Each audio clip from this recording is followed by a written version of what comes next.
Hey, what's up guys? Welcome to my channel and I am back with a new video. Redmi is working on a new smartphone that will have an optical type in-display fingerprint scanner, and if you are wondering only wow factor of the device, then you are in for a surprise.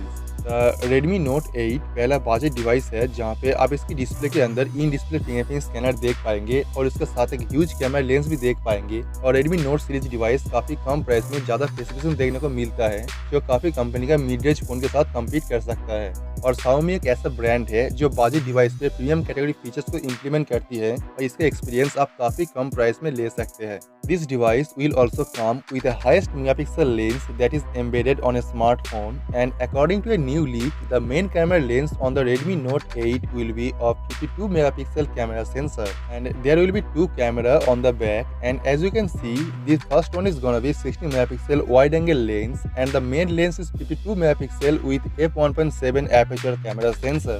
Redmi Note 8 पहला device होगा जहाँ पे इतना कम price में आपको एक wide angle lens देखने को मिलेगा, और इसका मतलब है कि आप ये डिवाइस से काफी बेहतर वाइड एंगल शॉट्स कैप्चर कर पाएंगे जो एक नॉर्मल फ्लैगशिप डिवाइस पे देखने को मिलता है। और इसके साथ साथ आप ये डिवाइस में f1.7 एपर्चर कैमरा सेंसर देख पाएंगे, जिसका मतलब है Note 8 का कैमरे में ज्यादा लाइट कैप्चर करेगा और लो लाइट में आप बेहतर परफॉर्मेंस देख पाएंगे। और इसका wide angle camera depth sensing के लिए भी काम में आता है जो बोके इफेक्ट और पोर्ट्रेट शॉट्स के लिए काफी हेल्प करेगा। Redmi Note 8 पे एक 52 मेगापिक्सल मेन कैमरा और एक वाइड एंगल कैमरा सेंसर देखने को मिलेगा जो इसी प्राइस पे देना काफी बड़ी बात है। लेकिन यहाँ पे कुछ कंफर्म नहीं है कि आप ये डिवाइस में सोनी का कैमरा लेंस या फिर सैमसंग का कैमरा लेंस देख पाएंगे। लेकिन आप अगर देखेंगे सैमसंग का कैमरा लेंस से सोनी का GM1 कैमरा लेंस जो होता है वो काफी बेहतर क्वालिटी प्रोवाइड करता है सैमसंग कैमरे की कंपैरिजन में।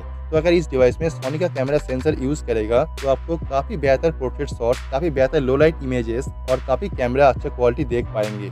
यहाँ पे एक बात सबसे इम्पोर्टेंट है कि Note 8 में एक बेहतर सॉफ्टवेयर ट्रीटमेंट की जरूरत है कैमरे को सही तरीके से काम करने के लिए और कैमरे से बेहतर आउटपुट पाने के लिए। और जैसे मैं आपको पिछले वीडियो में बताया था कि Redmi X में Redmi 10 नाम से लॉन्च होगा जो एक डिवाइस डेवलप कर रहे हैं जहाँ पे देखने को मिलेगा स्नैपड्रैगन 855 प्रोसेसर, साथ में देखने को मिलेगा इन डिस्प्ले फिंगरप्रिंट सेंसर, और ये डिवाइस एक फ्लैगशिप डिवाइस के नाम से रिलीज होगा। And according to a Chinese popular social media website Weibo, Redmi X पर देख पाएंगे इन डिस्प्ले फिंगरप्रिंट स्कैनर जो होगा ऑप्टिकल टाइप स्कैनर, और ये रन करेगा 2D फिंगरप्रिंट स्कैनिंग टेक्नोलॉजी पे रन करता है और इसका डेवलपिंग कॉस्ट भी काफी कम है अल्ट्रासोनिक टाइप स्कैनर से, और इसीलिए ये आजकल सभी डिवाइस पे देखने को मिल रहा है। दोस्तों अगर सभी न्यूज सही है तो ये एक रिकॉर्ड ब्रेकिंग डिवाइस होगा Redmi की तरफ से जहाँ पे आप काफी सारे बेहतर फीचर देख पाएंगे इतना सस्ता प्राइस के साथ में। तो आप चैनल को सब्सक्राइब कर लीजिए और बेल आइकन को प्रेस कर दीजिए ताकि इसके बारे में जो भी नया अपडेट आएगा और जो भी नया न्यूज आएगा वो आपको मैं सबसे पहले इन्फॉर्म कर पाऊँ, ताकि आप इस डिवाइस के बारे में सभी रिपोर्ट और सभी न्यूज सबसे पहले जान सके।